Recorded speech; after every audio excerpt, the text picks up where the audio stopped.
This is a prayer for your protection. මෙය ඔබගේ ආරක්ෂාව උදෙසා යාඥාවක්. The Lord wants you walking in safety. ස්වාමීන් වහන්සේට අවශ්‍යයි ඔබ ආරක්ෂාව තුළින් ගමන් කරනවාට. The Lord told Abraham he is Abraham's shield.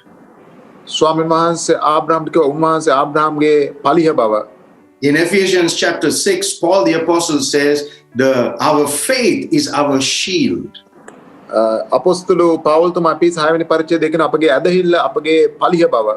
So whoever you are watching me right now, don't lose your faith. ඔබ කවුරු වුණත් ඔබගේ ඇදහිල්ල අහිමි කරගන්න එපා. Because your faith in God and the word of God is your shield of protection. දෙවියන් වහන්සේ කෙරෙහි තුන්වහන්සේගේ වචනය කෙරෙහි ඔබගේ ඇදහිල්ල ඔබගේ ආරක්ෂාවේ පලිහයි. I stretch forth my hand and declare that you are protected. මා මාගේ අත දිගු කරමින් ආශිර්වාද කරනවා ඔබ ආරක්ෂිත බවට. You are protected on every side. ඔබ හැම අතින්ම ආරක්ෂිතයි. Your faith will not fail, therefore your life will not fail. ඔබගේ ඇදහිල්ල අසාර්ථක වෙන්නේ නැහැ. ඒ නිසා ඔබගේ ජීවිතය අසාර්ථක වෙන්නේ නැහැ. The Lord your God is your shield and your strength. ඔබගේ ස්වාමීන් දෙවියන් වහන්සේ ඔබගේ පලියද ඔබගේ ශක්තියද වනසේක. Nothing shall by any means hurt you or harm you.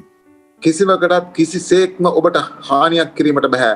You are under the shadow of Almighty God. ඔබ ਸਰව බලධාරී දෙවියන් වහන්සේගේ සෙවණේ සිටින්නේය. You are hedged around. ඔබ වටකර සිටින්නේය.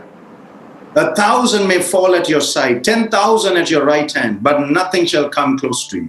ඔබගේ පසකින් දහසක්ද ඔබගේ දකුණු පස දසදහසක්ද වැටෙන්නේ නමුත් ඒ කිසිවක් ඔබට ලං නොවන්නේය. Even your hairs are numbered. ඔබගේ කෙස් පවා ගණන් කර තිබෙන්නේය. You are protected in the name of Jesus. ඔබ සුරක්ෂිතයි යේසුස් වහන්සේගේ නාමයෙන්. Heavily protected. සබබින්ම ආරක්ෂිතයි. Heavenly protected. ස්වර්ගීය ලෙස ආරක්ෂිතයි. And heavily guarded. ඒ වගේම බැරෑරුම් ලෙස ආරක්ෂා කර තිබෙනවා. In the never failing name of Jesus. යේසුස් වහන්සේගේ අසාර්ථක නොවන නාමයෙන්. Amen. Amen. Prophet Jerome, more than just words.